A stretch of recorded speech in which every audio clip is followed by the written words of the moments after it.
Okay, hello everyone. Today is Wednesday, March the 15th, and we are continuing in our studies of A Course in Miracles.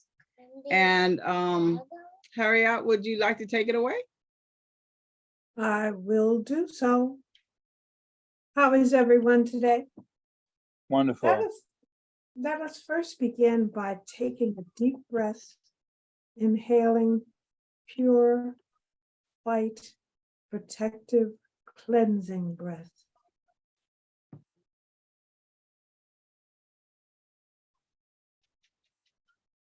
And as we letting go of all the negativity, but realize that negativity that we let go is carbon dioxide, which is used to nourish the trees, which gives us the oxygen that keeps us alive.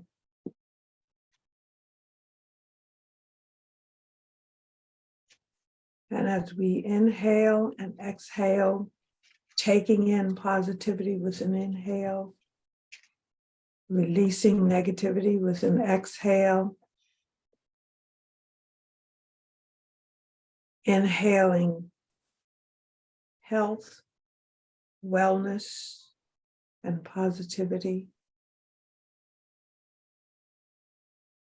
Exhaling lack, and negativity. And as we go through this session today, let us be grateful that we are able to gather together. Even though it's virtual, we will be able to share and gain knowledge and understanding of this Course in Miracles. Because as we study this Course in Miracles, we are learning to let go of all fear, able to forgive all that we have wronged in the past.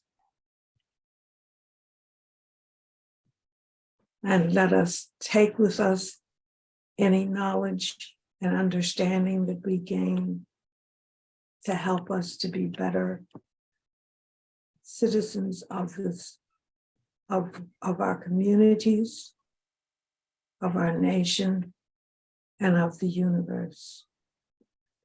And with that, we say, and so it is. And so it is. So it is.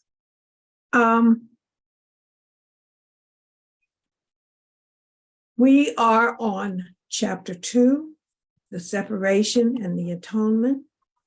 We're in section 7, cause and effect. And we will begin with we're on paragraph 3.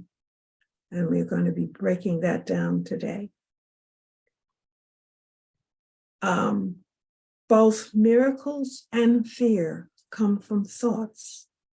If you are not free to choose one, you would also not be free to choose the other. By choosing the miracle, you have rejected fear, if only temporarily.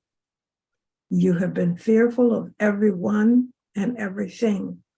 You are afraid of God, of me, and of yourself. And the me, of course, there, I don't know why it's not capitalized, is Christ, because he's Jesus, rather, because he is the one that dictated this to Helen Schuckman. You have misperceived or miscreated us and believe in what you have made. You would not have done this if you were not afraid of your own thoughts. The fearful must miscreate because they misperceive creation. When you miscreate, you are in pain. The cause and effect principle now becomes a real expediter, though only temporarily. Actually, cause is a term properly belonging to God, and his effect is his Son. This entails a set of cause and effect relationships totally different from those you introduce into miscreation. The fundamental conflict in this world, then, is between creation and miscreation. All fear is implicit in the second, and all love in the first. The conflict is therefore one between love and fear. And if we go back and look at that first paragraph, the first sentence rather, both miracles and fear come from thoughts. And I learned that truth a long time ago. And that's why we must be careful as to what we allow, what thoughts we allow to cross our minds and linger there for any length of time. Because to me, if negative thoughts or fear crosses our mind, it inhibits us, it imprisons us, it chains us, it keeps us from moving forward and being more productive, more helpful, and more useful in our society. Any thoughts from anyone else?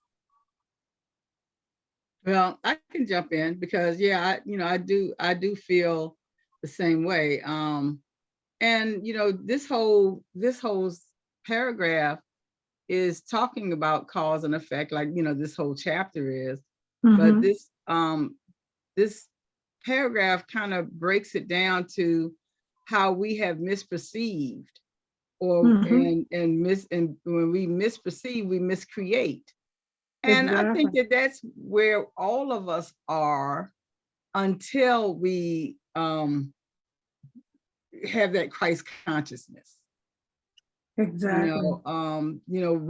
We don't have as much fear in life when we are filled with our Christ consciousness, simply because there is joy and peace that comes with that consciousness.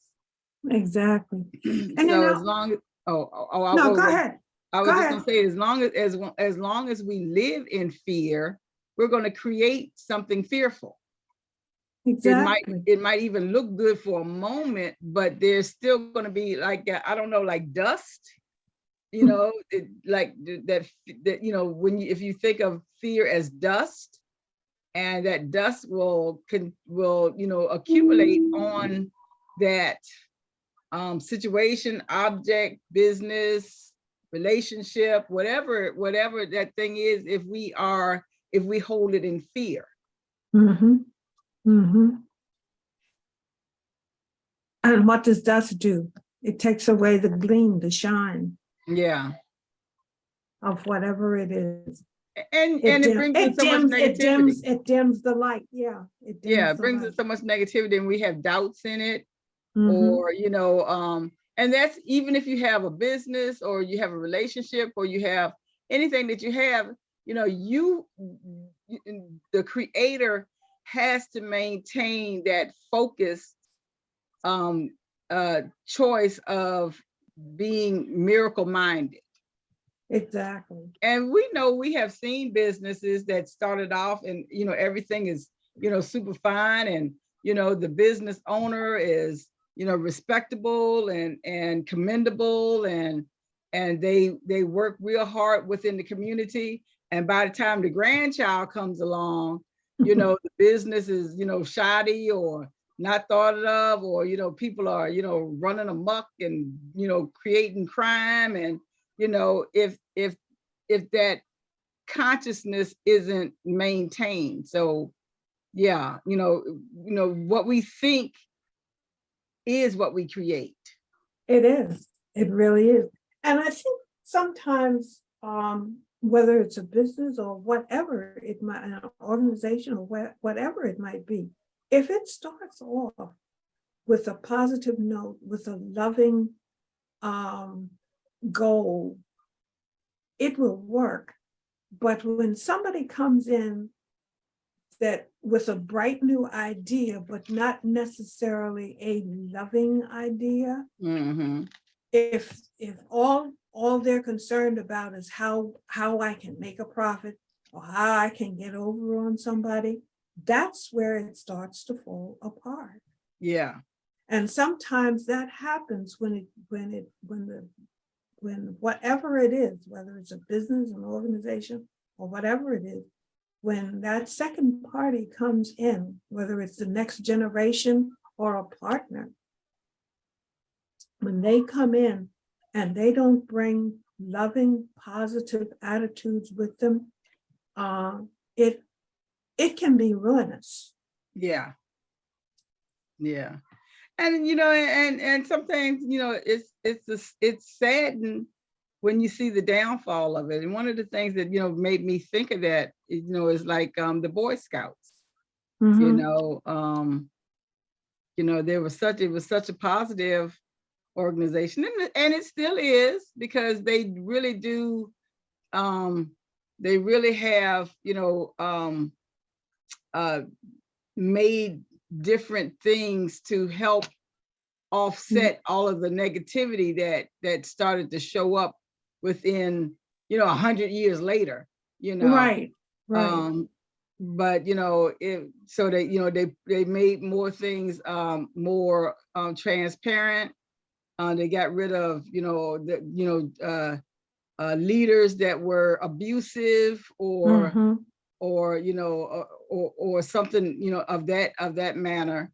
And so I think that and now they are changing to kind of keep up with the times. And I think that you always have to have that reset. And I think that Yeah. this is what this paragraph is telling us, is we have to stay we have to stay miracle minded. Exactly. And and just skimming over that paragraph, I'm seeing miracles as another word for love. Mm-hmm. Yeah. Mm-hmm. Yeah. Do you have thoughts for us? Nope. Just listening. Okay. Okay. Thank you. Did you have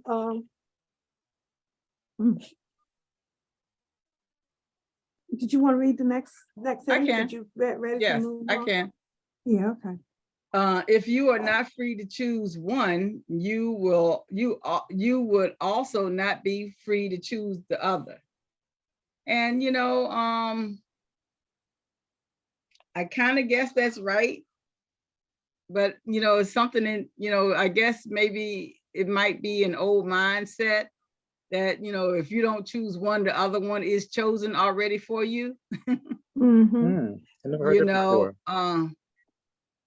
before. So when it says if you are not free to choose one, you would also not be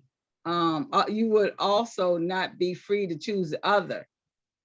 So I guess for me, that's a little complicated for me, because I've always thought if you didn't choose one, the other one just happens. If you don't say, and I'm just going to use voting, if you choose not to vote, then you're going to get whoever everybody else voted for. Exactly. And and to me, in that situation, you don't have any right to complain about what's going on as far as how things are being handled with the government. So maybe that's why it says you would also not be free to choose the other. So I guess if it, so just using voting as the example. If I choose not to vote, and I get somebody who says, okay, we're gonna chop down all the trees and build a shopping mall. And that was one of the things I did not want to happen. But now I'm not free to choose that anymore, because I didn't choose when the opportunity was available to me. Exactly. So is that the way I should look at it?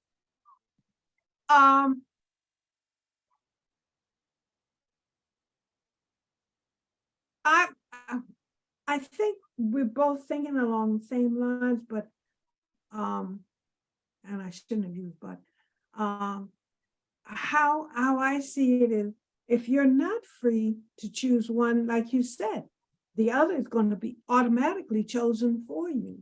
So you didn't have any choice in that situation. If I'm reading Hey, you well, now come correctly. put some shoes on, man, and put a long sleeve shirt. Put a long sleeve shirt on in your shoes. Is Oh, that I'm is sorry, I forgot that I should have that's okay. I'm sorry. Is It's that okay. how you am I correct in interpreting your analysis of it? Probably. Can you repeat that though? You would say that. If you are not, if you don't feel free to choose, you feel chained, you're not free to choose one thing, then the other is automatically chosen for you and you had no say-so in the matter. Is how I kind of interpret it, is that, and I kind of gathered that's what you were Yeah, saying. that's kind of what I was thinking. What do you think about that, Forrest, that line?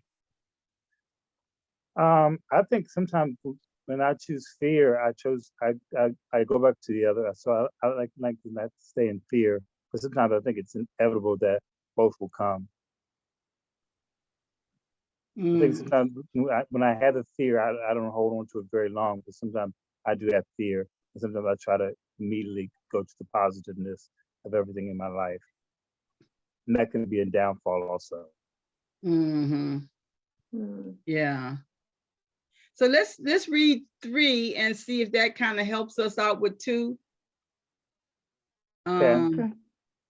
By choosing the miracle, you have rejected fear, if only temporarily.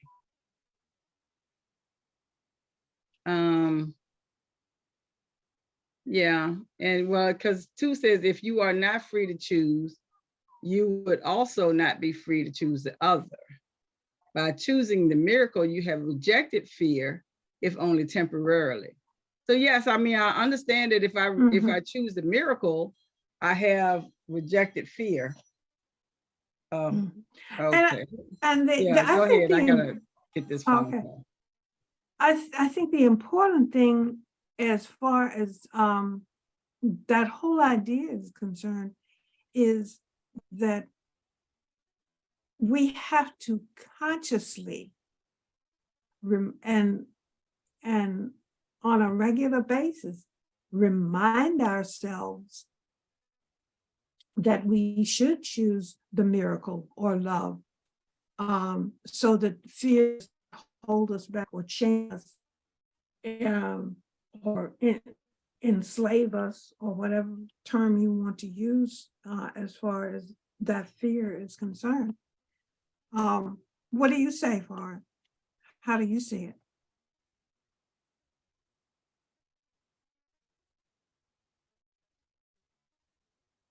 Farah? I'm just like I said, I'm just listening right now. I'm just trying to get the information, trying to process it. Oh, okay. Yeah, I missed everything you just said. But For to me, me, if you have chosen the miracle, yes, of course we have rejected fear because I have chosen love. So if I Exactly. choose love, then I'm not fearful at this moment.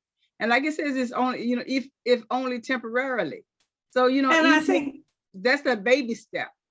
yes, and I think that when they say if only temporary, it's just a way of kind of, I guess, reminding us that we need to be conscious at all times of what we are choosing to hold on to. In other words, we have to constantly remind ourselves to let that fear go. Get away from me. Go, get thee behind me. Yes. right. Yeah. Yeah. So I think that second sentence it still has me a little stumped, but that's okay. Because I might read it again. It's, oh yes, that's exactly what it means. But today is, Mhm. Okay.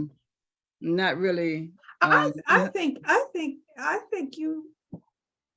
think right now you're doubting yourself, but I think you nailed it when you said what you did about that second sentence. I think it's the thing that says that if you are not free to choose one, you would also not be free to choose the other one. So, like, And I think it's the not well, being free is the part that kind of has me stumped. Because, if I choose not to vote, is because for whatever reason, I choose not to vote. But, it's different that, say like in the 1950s when I wasn't free to vote, then how would that make me not be able to choose, to be free to choose the other?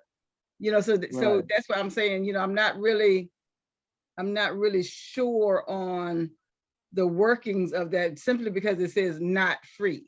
If you are not free to choose one. okay. Let me look at it from a historical perspective. Mm-hmm.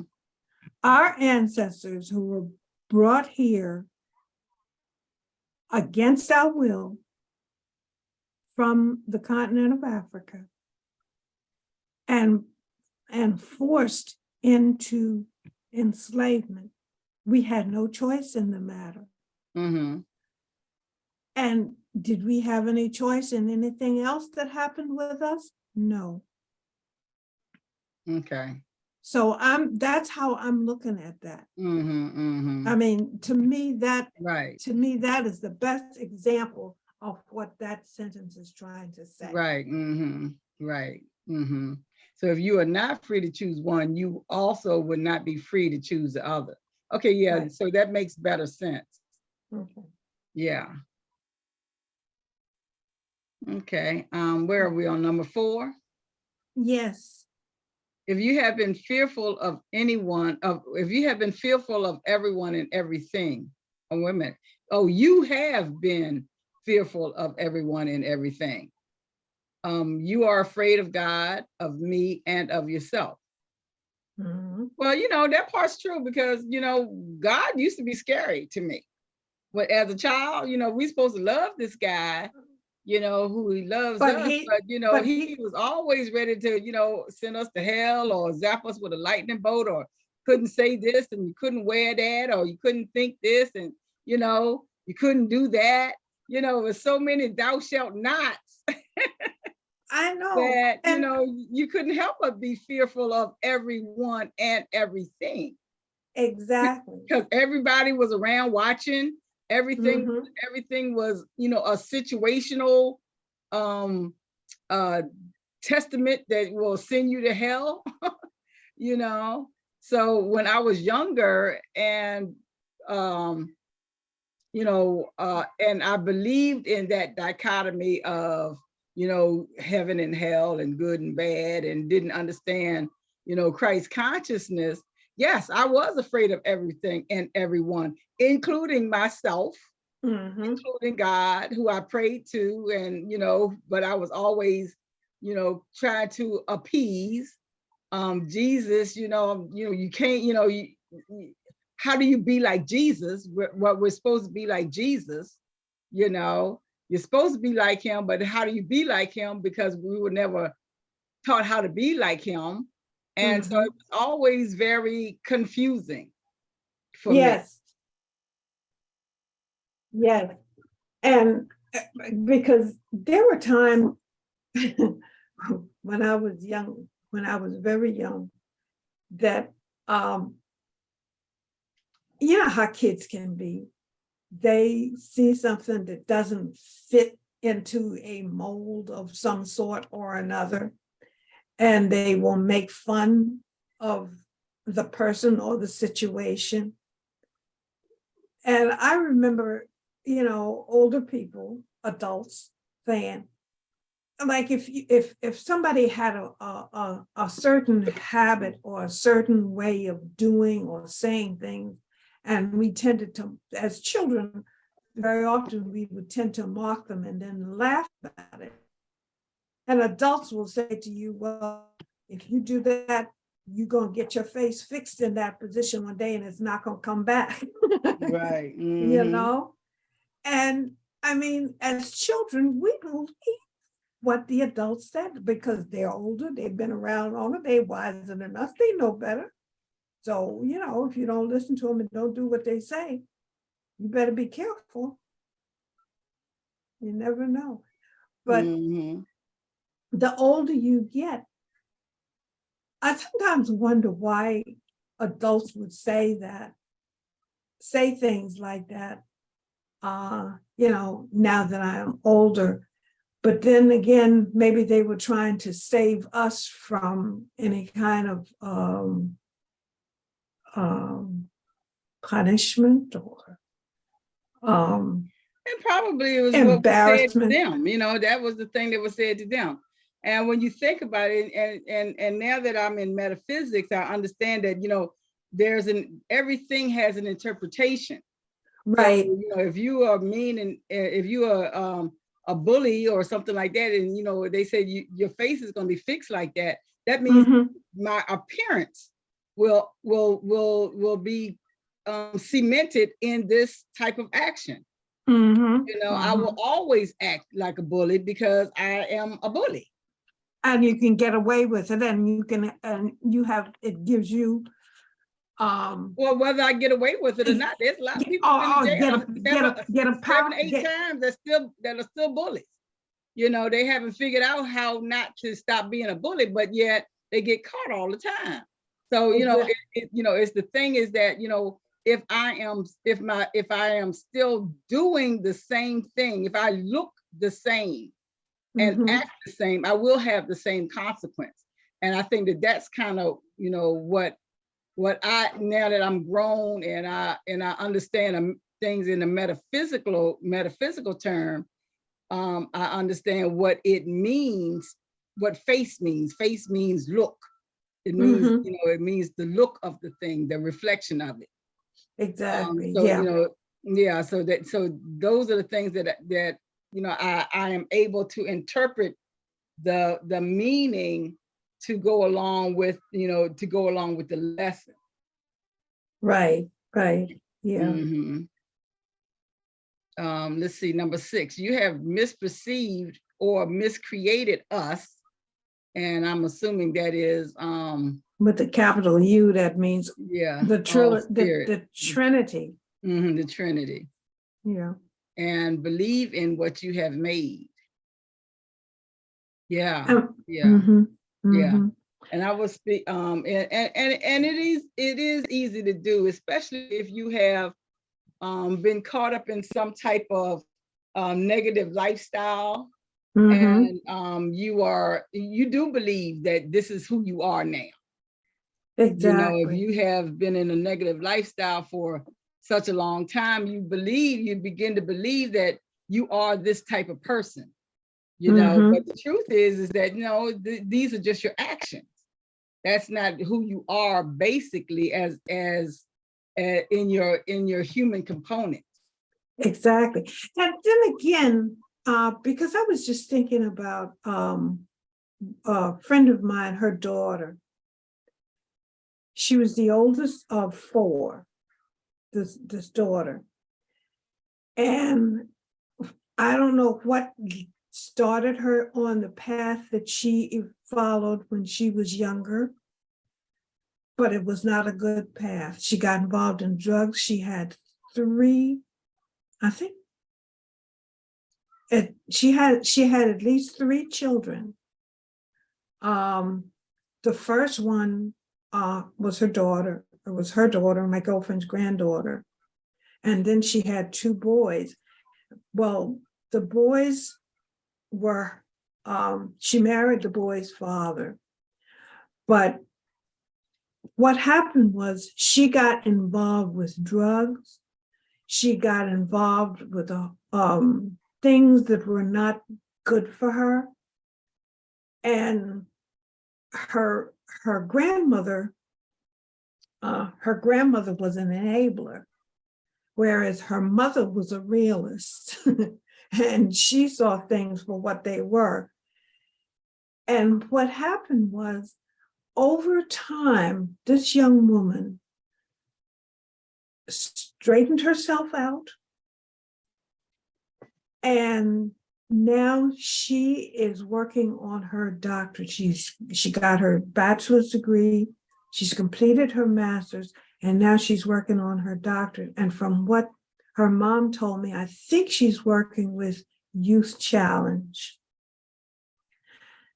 And when she was telling me, what my girlfriend was telling me her daughter was involved in, we both came to the conclusion that this daughter had to go through all of that in order for her to be a successful, whatever it is she decides to do, because she's working with people that have been in the same trenches and muck and mire that she went through. And very often, somebody that's going through something like that, they are better teachers or examples to somebody who is going through that, to show them that, hey, it doesn't always have to be this way. She turned kind a of negative thing. to a positive. Exactly. That was Exactly. good. Mhm. Yeah. And that's good because now she can help people because she's actually lived through that situation. She's been She through can it. come from Exactly. that experience. Mhm. Exactly. And she will be listened to with more interest and more, Empathy. yeah, exactly, by those that she's trying to help. They will believe her rather than somebody who's just been through the training and learned all of this stuff, but Good never book. had the experience. Right. Mhm. Yeah. Mm-hmm. Yeah. So sometimes those storms that we have to go through, and I learned a long time ago that when I did have those rough days, God, what is it you're trying to tell me? What am I supposed to learn from this? Although sometimes, I think for me, everything that was perception was a negative was actually a positive because it prepared me to do what I'm doing and praying for people and having this gift of prophecy. I think it prepared me to do what I'm doing today. So again, I think everything that was perception was a negative. It was actually a positive because it helped me to be a better man who I am today. exactly. And I think that at some level, we never believed that. Like 6 says, if you have misperceived or miscreated us and believe in what you have made. So if somewhere deep down inside, I really don't believe it. I mean, I know I'm acting through this and I know I'm acting in it and I know I'm living it, but I really don't believe this about myself. That's just, that's a part of the lesson, Exactly. And I think the important thing when somebody is going through something like this, if they have support of family and friends, then more than likely at some point in time, that light bulb is going to come on so bright that they can't help but see, hey. Yeah, but sometimes your family and your friends are the ones that that's what I'm saying. And as long as you have that support, if you don't have it, then that's what you're I'm gonna saying. You might not have that. They might be supporting you in the other area, and you have to be the one that's brave enough and courageous enough and strong enough to break through. And and sometimes you have to leave family and friends behind. And we also have to be, strong enough and courageous enough to be able to do that. And I think that this is what this is saying also. I'm sorry, go ahead, Forrest. I think for me, support, even growing up, having friends, let people go, which is, I mean, wait a minute, you're really broken up. Say that again.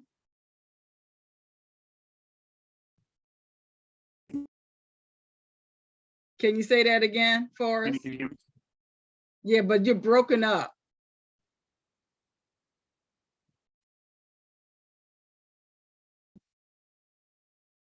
Hello? Can you hear me now? Yeah, Yeah. yes. Okay, I think for me, I've always had great systems with family. I think my experience with a family, I've always had great support in all areas of my life. So I think I was grateful to have great family support. And that's so important Yeah. to Yeah, have it that, is. to have that kind of family support.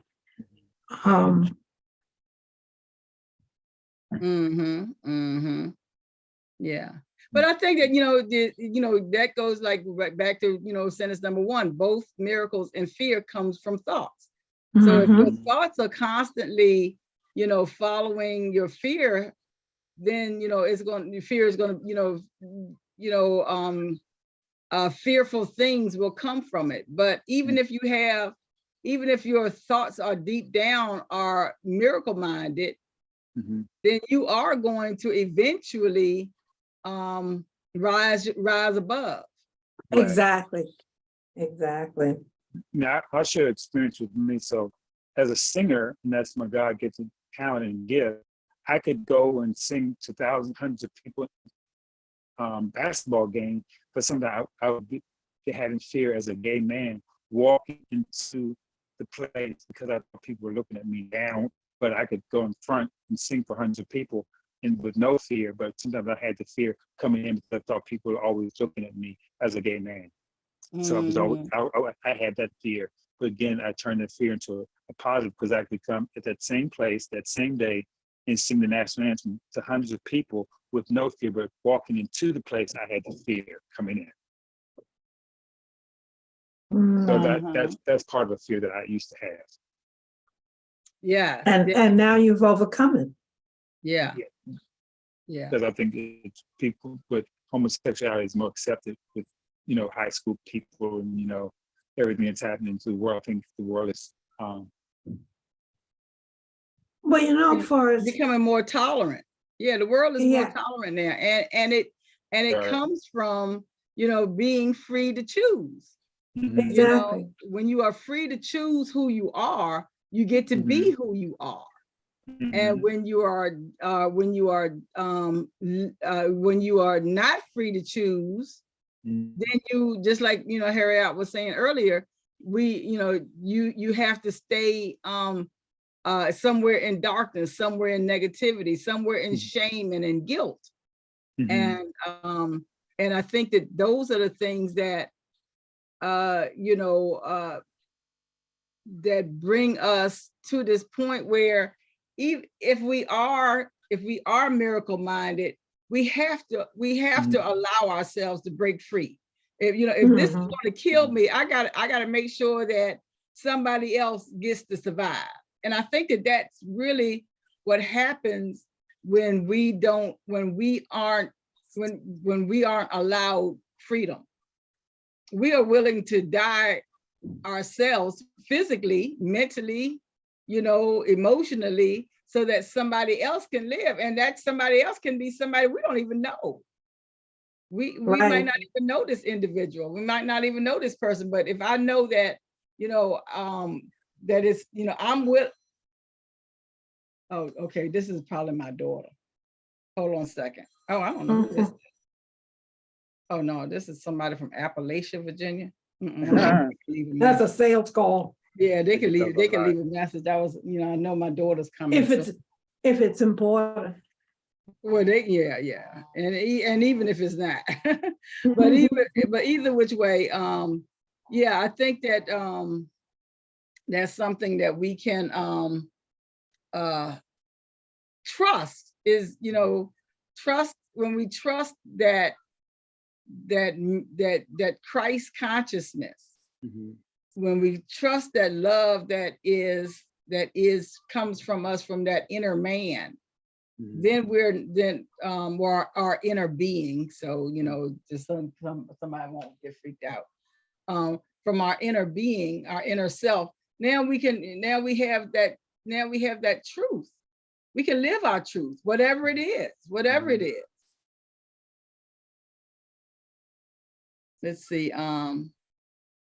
did we read 7? You would not have No. done this if you were not afraid of your own thoughts.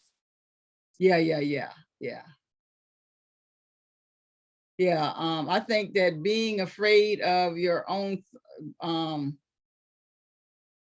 we often are afraid of our own thoughts when we live in fear. Exactly. Yeah.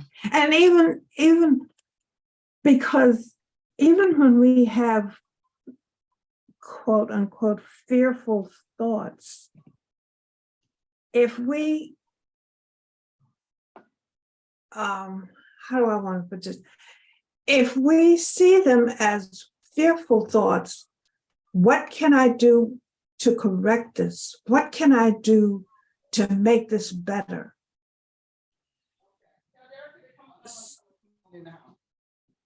So if you feel that a thought is fearful, think of a positive way to turn it around, to make it work in your favor. Whatever, if it is one of those fearful thoughts. I remember years ago when I was early on in my journey to becoming a more spiritual individual, and they talk, there in metaphysics, it seems as though they're always trying to, the idea rather is always to look at things in a positive way. And one of the things that I learned is that if you are your greatest enemy. And if you make up in your mind that you can't do something, that's on you. You can't do it because you've made up your mind that I can't do this. But if you say to yourself, and it is something that you really aspire to, you say to yourself, I can't do this yet. And that takes away that block that keeps you from moving forward and accomplishing whatever it is that you desire to accomplish, but you don't have the ability to do it now. There you go. And it has been very, and I have found it to be very comforting and helpful as far as my views on things, things that I desire to do. Yeah. I excuse me. I agree with you there because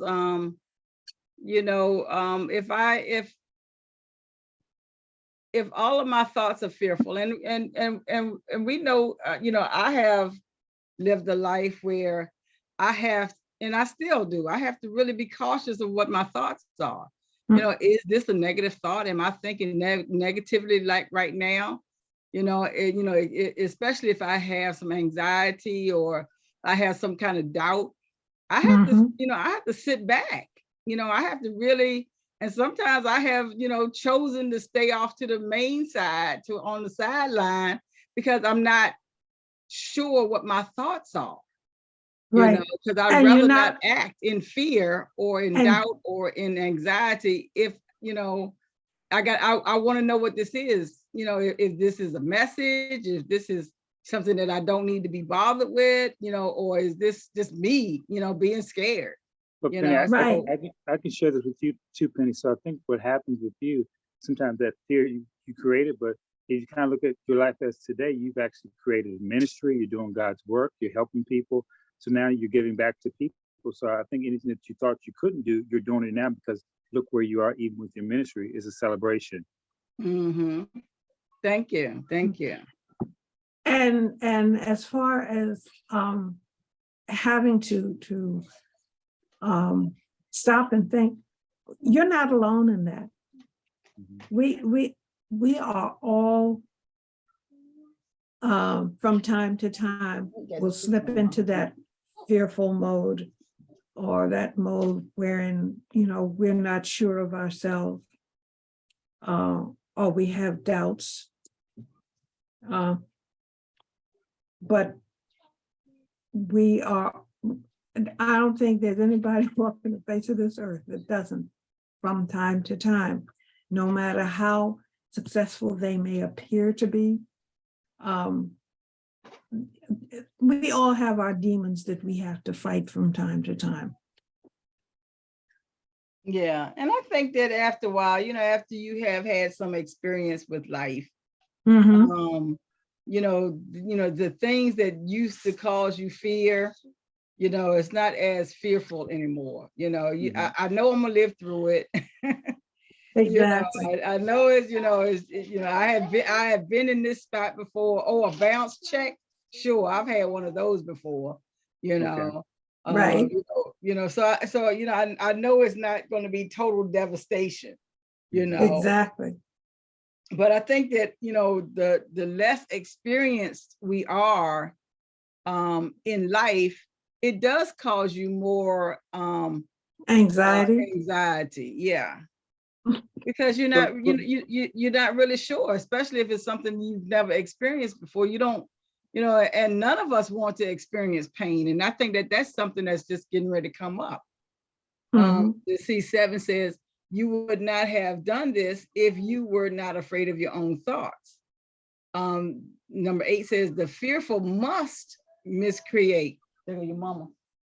Bye, Derica. Love you. See you later. Bye. but, She was but leaving. then I again, had for to me, say I that think, 4 times. I but had I to say think, that. Say go that ahead. again.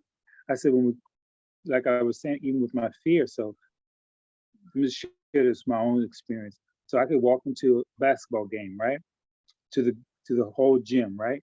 And I had a fear when I was walking into the place, but then I could walking in, so I was like, okay, let me wait, let me wait, because I'm thinking people walking, looking at me. So that was the fear. But that same day, I could sing the national anthem and had no fear. So again, walking into the place, I had fear, but on stage, I was at peace. Yeah. Mhm. And Because now you were in the thing that you love. Mhm. Now you were doing the thing that you loved. So you were, in your miracle mindedness, you were in Okay. that center of love, you were in your Christ consciousness. So Okay. that's where safety and security is. Mm-hmm. Okay. Exactly. And listening to Forrest, I thought about having read somewhere, I don't remember now where it was that I saw it, or it could have been in a documentary, but Prince was a very shy person, Mhm. And I mean, you never know what kind of demons a person that, from your perspective, seems successful and has it all together, you don't know what kind of demons they are battling with. I think And everyone in try, life is dealing with some type of problems. I don't think anyone is not problem free. I think Right. even you can have all the money and you're still broke, because sometimes you still want more money. So it's something you're trying to get more and more and more. But I think in life, everyone's going through some type of problems. I don't think anyone is problem free. you're absolutely right on that. Yeah, and Right. also, one of the things that we had, I don't know whether it might have been Andre and I on Sunday when we were in this meeting, we were talking about energy. Mhm. Excuse me. And when you have so much energy projected toward you, and all of those different energies, you don't know whether that's fear, whether it's love, whether it's what. It's really difficult to keep yourself free from the attachment of so much energy. Mhm. They might not necessarily have their own personal demons. It's just that the energy that is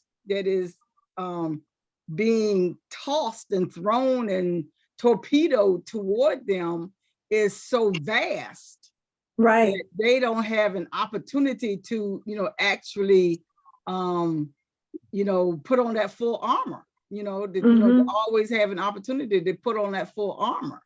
So, Mhm. that's one To of the protect things that, themselves. Yeah, that's one of the things that's also, that we have to, when we are miracle minded, it's important to pay attention to the energies that we are stepping into. Mhm. And those, and the vibrations and the frequencies that are attributed to those energies. And if we can define them, you got a job, that's your job. You Prince, you're Michael Jackson, you're Phyllis Hyman. I'm just thinking all of the people who have came to a demise because of their success. If we have, if you have, that's your job, you got to go do your job. You got contracts, you got people who are relying on you to help them pay the bills. So that's your thing. But you also have to be secure enough in your own self to know how to ward off everybody's just random energy. Some people they say they love you, but they hate you, and they're really throwing you hateful energies, whether they're aware of it or not. But we still have to fend ourselves off from that. And I think that everybody who has any that deal with any part of the public, any type of public person, that I think that that's really something that they really have to be important. It's really something important that they have to really pay attention to, is the energies that are surrounding them, and the frequencies and the vibrations that are in their aura. And how do you keep yourselves, how do we keep ourselves maintained in protection, in that protective light? Right. I give this one person as an example, Janet Jackson, right? So Janet Jackson, they say she's a very shy person, but on stage, she could just explode with her dancing, her talking, her singing. So, but off stage, she was very quiet and very shy. So again, I think that sometimes different artists are different on stage than when they're off stage. Yeah. And I think that's true for a lot of them, Most of them, famous people. Yeah. Yeah, they have a that on stage persona. Yeah. Right. Actors, I think that's, and I think that all personalities, that's why I really feel sorry for, and I feel sorry for, especially the clergy that are, that they get caught up into some type of an affair, or some form of negativity. What were, how did they not find a way to protect themselves? There was some Achilles heel that was out there that they didn't bathe in. That, what was it, that that river, there was still something that they didn't, some way that they didn't protect themselves, and they get caught up into the fervor of somebody else's energy. Right. And we have energy around and within us that will give us a warning, and sometimes we just don't pay it no mind. Yeah. And that's how some people get into trouble, because they don't pay attention to that positive energy that's trying to steer them away from something, even though it's that ego that's telling you, hey, it's okay, it's okay, it's okay. No, it's not okay. Right. Yeah. Yeah. And I think that this is why, this is saying here that you have misperceived or miscreated us, the Trinity, and believe in what you have made. So if you believe that, you are Elvis, because they tell you that you're the king of rock and roll, and now you believe that. And now, you're so much the king of rock and roll that you can't even, be free in your bathtub, in your bathroom. You are so bombarded with these fearful thoughts that, you have no opportunity to be yourself. And I think that this is what this is telling us, is that, we don't have to be fearful. And let's see, number 8, and that's the one we're talking about with the fearful must miscreate because they misperceive creation. So the fearful must miscreate because they misperceive creation. So anytime that we are still fearful in our thoughts, what other opportunities do we have but to miscreate?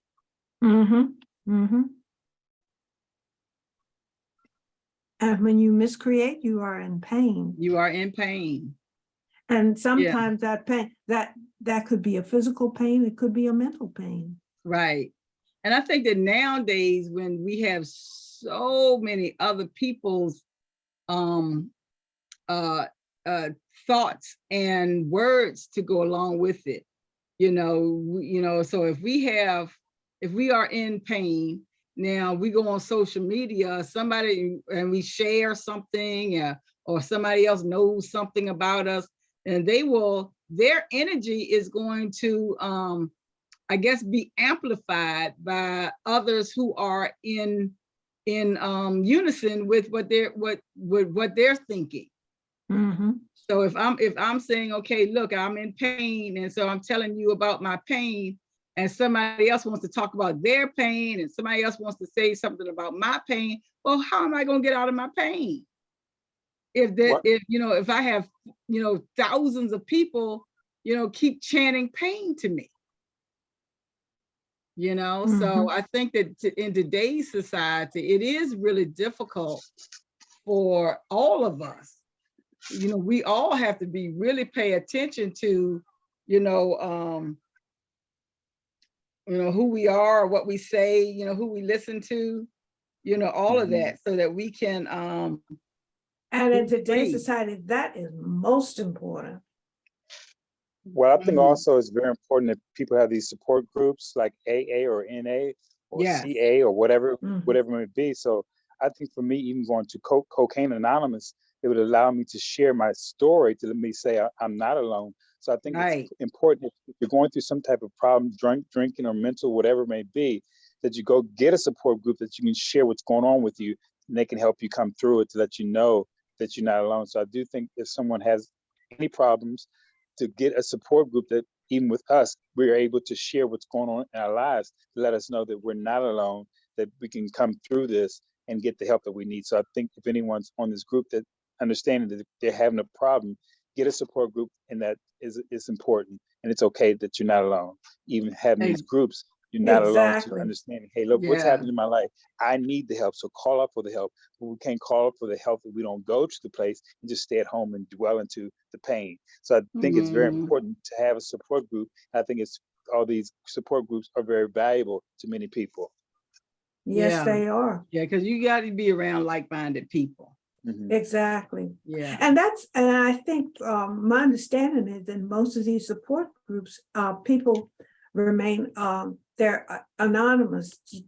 You only know the people in the group by their first name. You don't know, who they are, where they come from, unless by chance, the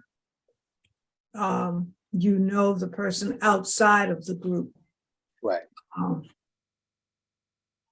Yeah. And I think I want to just share this with you too, whoever may be on this phone call, with the support groups, to make sure that, hey, when you go into the support group, live your truth.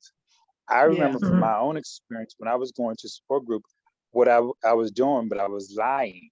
And so I think I was lying to the people, but it's also to be truthful. And sometimes with these support groups, they would get like blood tests and something like that. So always in the support group, live truth and be truthful in all things you're doing with people. And that's number 8, the fearful must miscreate. If you have fearful thoughts, you're going to, have fearful actions. So, I think that, you're right about that, Forrest, is that, you have to be honest with yourself first. You got to be truthful with yourself first, and You have to, you know, you have to want to live your truth. Yeah. Yes. Yeah. So thank you for And- that. Yes, yes. And when you, why do you think that you can lie to other people when you know you're not being honest with yourself? How can that, how can, you know, I'm telling you what I think you want to hear.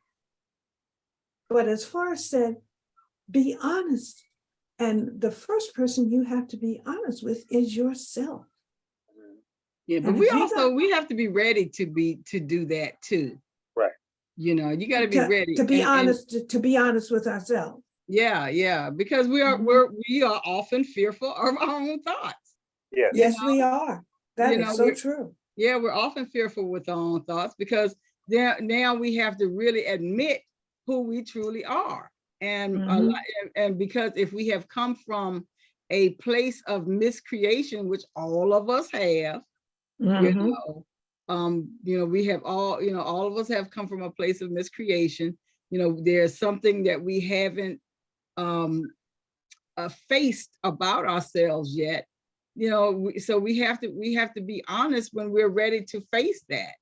And that's one of the things that I do think I do appreciate about, you know, support groups and these and places, you know, what you call it, rehab centers.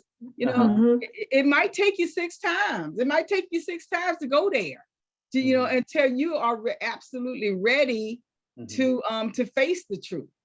You know, so you know, that's why I always tell people, yeah, just go, yeah, you know, put them in there. Put them in, Mhm. put them in the, put them in the home, put them in the rehab center. You know, they'll get Exactly. something out of it. You know, even if they come out and do it again, they will it will eventually kick in and set in so that they will and that so that they will, you know, be confident in being their true self and really begin to heal, because that's And it's really okay to what it is. cry. Yes, yes, Mhm. yes, yes, yes.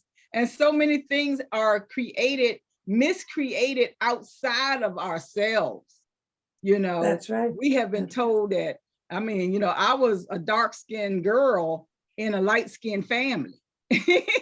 You know, where did I come from? I came from, you know, my dark skin came from my grandfather, you know, Mhm. but everybody else in my family was light skinned and I'm the dark one.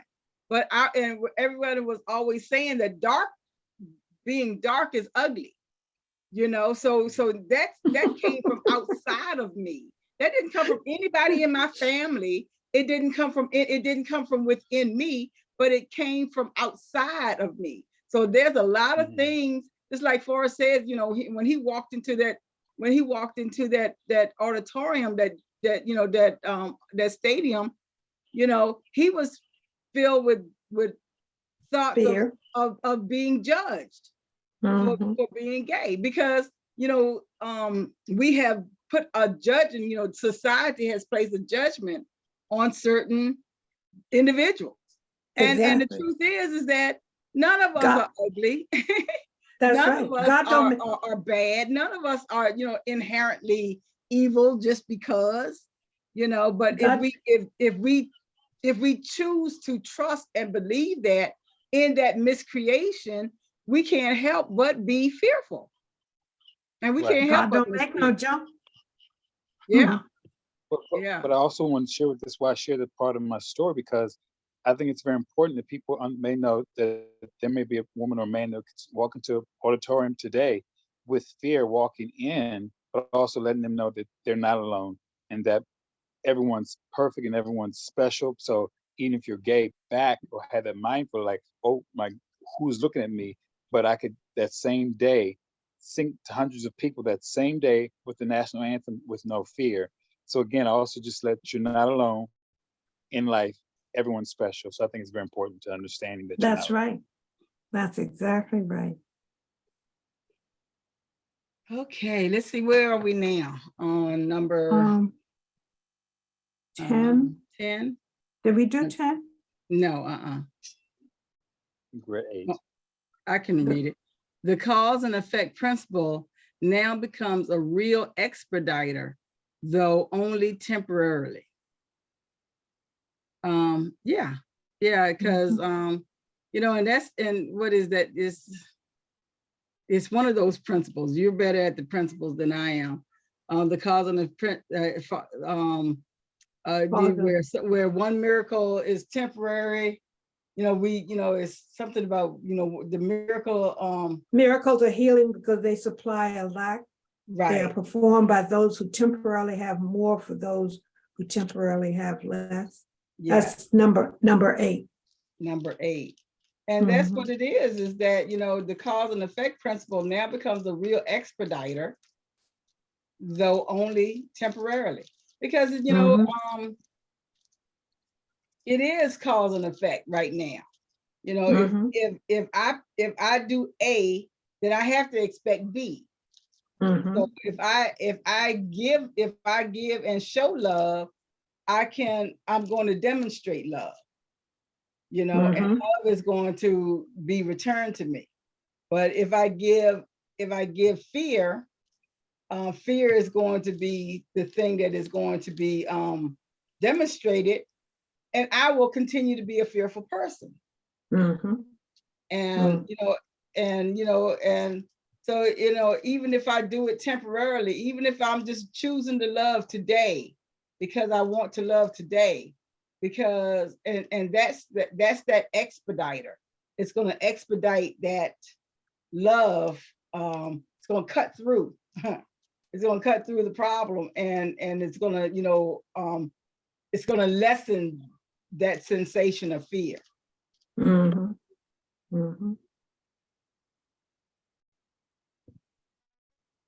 Any other thoughts on that?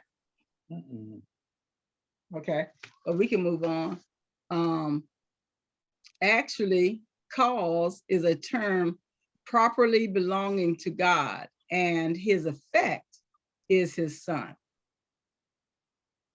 And yeah, that makes perfect sense, because he's the creator and he created us. Right, so creation is thought. God, you know, God is, you know, the main principle, which is thought. His son, which is manifestation, would be effect. So God as cause and manifestation is the effect. And that's what this is saying, that actually cause is a term properly belonging to God, and his effect is his son, because it is, you know, thought and then manifestation. Exactly. And I think when the term his son is used throughout the course, it's not only referring to Jesus, it's referring to all of mankind. Yes. Because we're all manifestation. Exactly. You know, we all came from some kind of thought. Somebody thought something one day, or one That's night, right. one evening, or one morning. Whenever it happened. Somebody had a thought, and manifestation was the effect of that cause. Exactly. And so when we think of just the effect of us being an effect of God's thinking, then that in itself, really was one of the things that really helped me.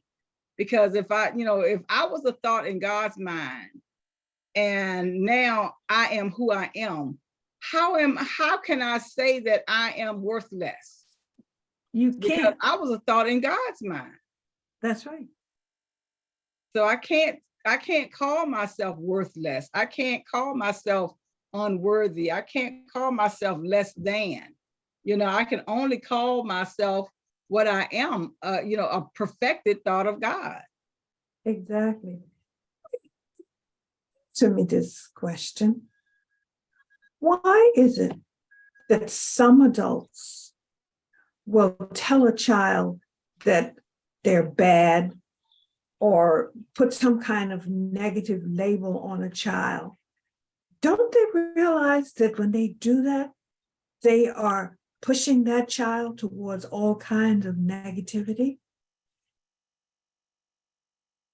Well, I don't know. I don't, I kind of don't think so. I think that I think some people do stuff on purpose. I think some people do. I think some people do things on purpose just to belittle somebody and make their lives miserable, because some people are miserable and and love misery and want to see it in others. But I think that some people just were raised that way. They were just raised that, that this is what you would call, this is a situation that you would call bad. And so since you did it, that means that you're bad. And I don't think that they necessarily mean harm, but harm comes from it. Exactly. Because I know it has always bothered me. And of course, when I had my own children, I would tell them if they did something that was bad or naughty, I would say, I love you, but I don't like what you did. Or, something to that effect, I because called my children bad. I did. I called my children bad because I was called bad. And it wasn't because I was less loved. It wasn't because that was a thing that I felt about my child, but it was just because that was how I was raised. I was raised that way, and that's how I was raised. And I turned out okay, and I yes, stopped you doing the did. bad stuff, eventually, but I didn't understand. I didn't understand the effect on my psyche Right. that that would cause. And like I said, everybody is different, and nobody in my family was so manipulative or vindictive or hurtful that they said that they called their child bad because they wanted to see them, they didn't want them to They prosper. want to see them succeed and whatever that was not the case. Now I do believe that for some people, yes, that is the case. Some people are just hateful, hurtful people, and maybe that's the way that they were raised. And sometimes they weren't raised that way, but that's just the way that they are. So I think that that's why it is our responsibility as we mature to make that choice, to be that, to have that Christ consciousness, and to help one another out of the traps that we have, that society has cast on us. Because a lot of stuff that we have that's wrong with us, excuse me, doesn't really come from us. It comes from society. It comes from what society says is good, or what society says is bad. Because some of the things that, like I was saying, some of the things that, like when I was a little girl, to call somebody black was a bad thing. And that was, that was in the 60s, before black became beautiful. To call somebody black was a bad thing. Right. You could get, you would be in real trouble. Somebody, those was, killing words. But after James Brown came out with, say it loud, I'm black and I'm proud. I'm proud. then now black is not a bad or evil thing. No, so it's not. So society will choose what is bad and what is not, based on society. That's why we can't. That's why it's really each of our responsibilities to be accountable for. We are our brother's keeper. Exactly. And I forgot now what I was going to say.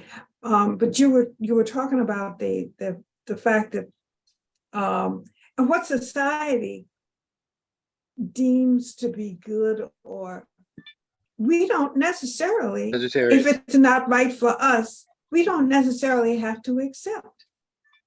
If society says that something is okay, if it's not okay for me, then it's not okay for me. And I don't have to accept what society is trying to tell me.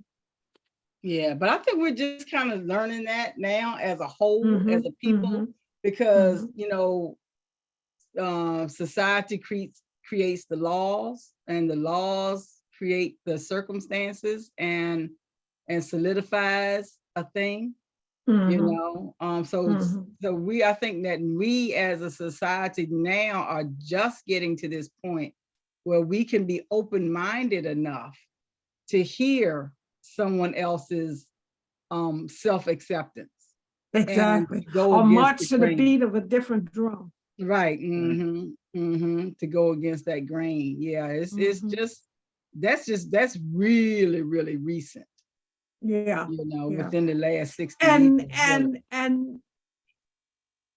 I don't, I would say it's probably less than 25% of the population, of the world's population. Because I mean, if it wasn't, I don't think we would have the problems and the turmoil and the wars and things that we are seeing happen. And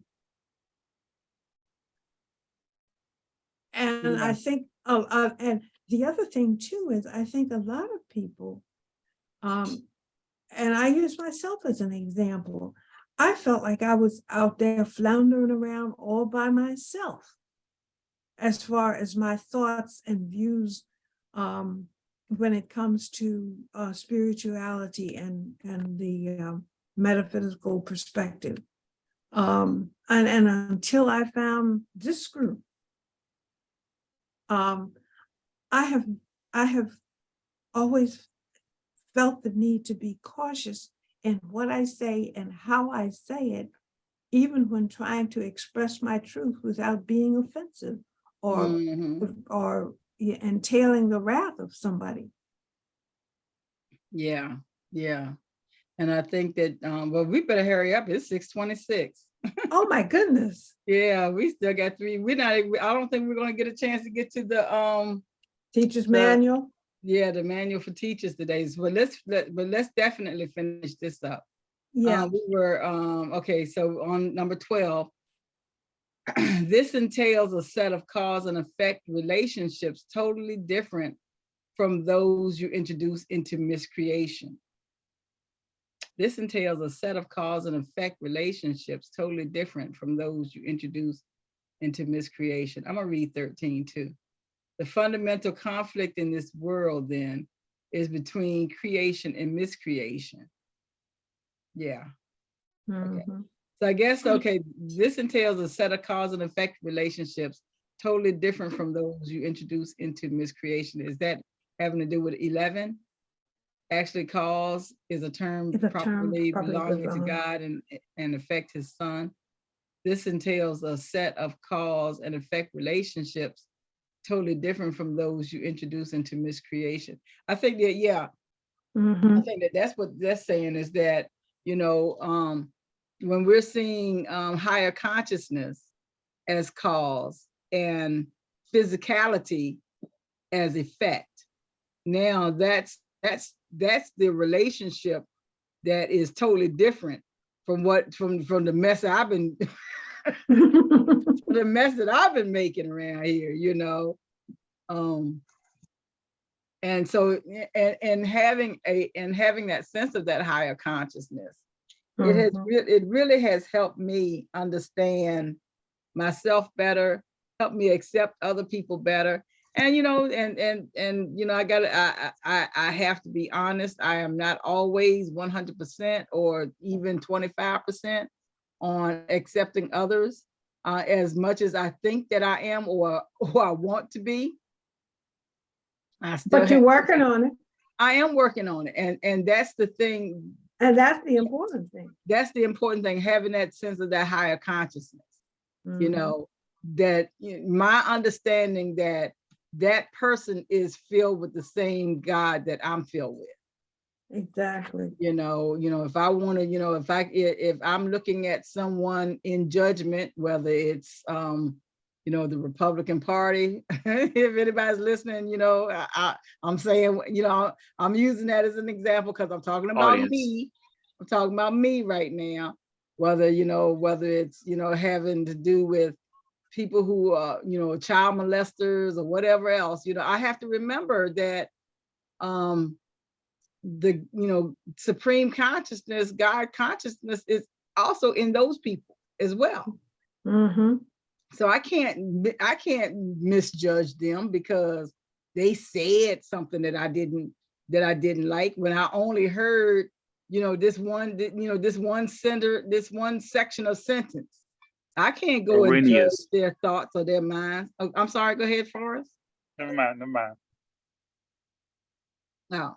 And I can't go and judge them for that.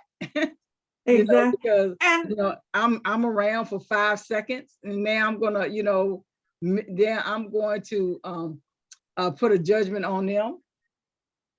right. And one of the things that we have to consciously and constantly remind ourselves when we get into that judgmental mode is to remind ourselves, why did that person say that? Why do they feel that way? What have they experienced that causes them to feel that way? And if it is explained to you, you can forgive them, you can be acceptable of them, but you don't have to agree with them. Right. And that takes practice. It does. That takes Yes, practice. it It does. takes, Constant practice. and it goes right back up to, I have to choose. I have to choose it. I have to Mhm. choose to remember that they are, Christ's mind the same way that I am. I have to Mhm. choose to remember that, and that they're just being filtered through their filter. Let's see. Did we do number 13? The fundamental conflict of this world then is between creation and miscreation. I think that's I what we're think talking we about did. now. Yeah, right. Yeah. This is what that fundamental conflict is that, there is creation and then there's miscreation. I have to center my thoughts always in creation. Mhm. I have to choose that all the time. And Exactly. although I'm just getting to this point where I can choose it more often than I did before, but I am choosing it more often than And I I did. think that takes a conscious effort too. Yeah, It's not something that's going to happen automatically. yeah. But I do find that I think it more now than I ever did Right. before. Right. Once upon a time, it was easy for me to, throw a stone at your at your glass house. Huh. Mm-hmm. I don't have a problem with When that. I'm living in one myself. Yeah, dude, I can throw a stone now. Let's see. So the final sentence. Well, we read the last two. All number 14 and 15 together. All fear is implicit in the second, and all love in the first. Oh, well, let's just stop there for a second. All fear is implicit in the second, which is miscreation, and all love in the first, which is creation. Creation, yeah. Yes. So yeah. So that's when I know that am I living in love or am I living in fear? Right. The conflict is therefore one between love and fear. Mm-hmm. Yeah, and I don't have and when you read that, what I thought about is that as a matter of fact, somebody mentioned it when we were at the expo on Saturday. I forget now, it was one of the women, that's all I remember. I don't remember now which one that we saw. And she told a story about this grandfather and his grandson, and the grandfather was talking about the two wolves that were battling inside of his head. And the grandson says, well, which one won? And the grandfather's response was, the one I feed. Mm-hmm. Yeah, Wait, did I tell that right? you No, did. one, Yeah, you one told was, it right. no, I left out the description of the two wolves. Yeah, but you don't have One to, is- because it's 6:33. Yeah, okay. Yeah, you don't have to go into this description of the wolves. No, one was evil and one was good. That's all. Yeah, That's one was all. love and one was fear. Yeah, Yeah. Mhm. yeah. And so, you were about to say something for us? No, I was just listening to what you were just saying. I think you're completely right. Fear and love has a connection to the both with it. Sometimes we can just move past the fear and just say, you know what, in God we trust. Yes, Mhm. yes, Mhm. yes, yes. Okay, well, it's 6:34. We ran a little bit over, so we didn't get it. But this one was kind of lengthy, and it was Yeah, it was meaty.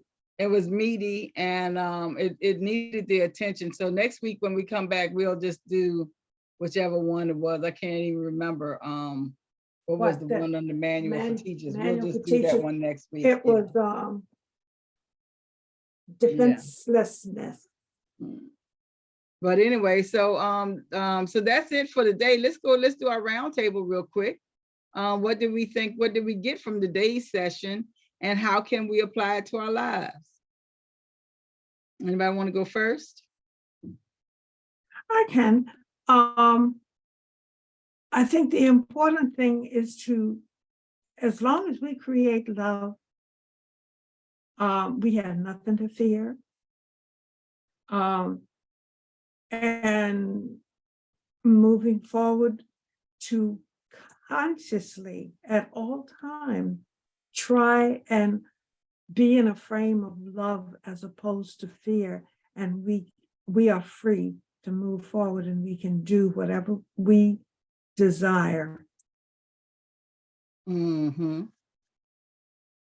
Yeah, and I guess I can go next. So yeah, the thing that I got from today's session is you know, it is that the whole idea of what misperceived meant, what miscreation meant, what is meant by fear, and what's the, you know, what was meant by, you know, miracle mindedness and cause and effect.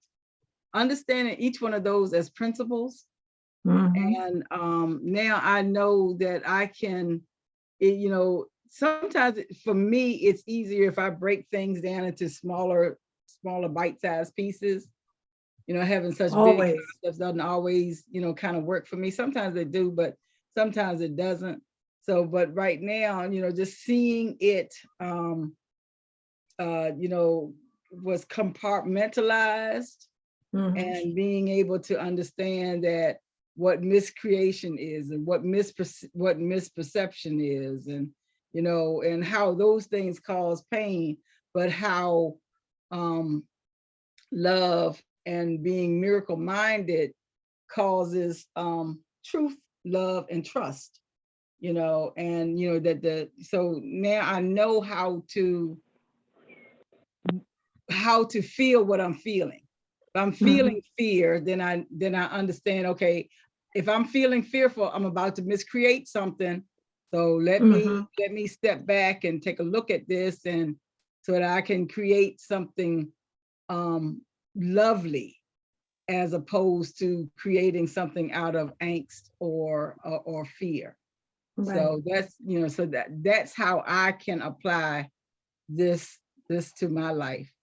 How about you, Forrest? Okay, what I've learned for me, I'm going to walk away with this, is the fear that I am creating is something that may not even be a problem that I'm trying to bring forth, that I'm bringing something that may not even happen. So what I'm going to do today is let go of that fear.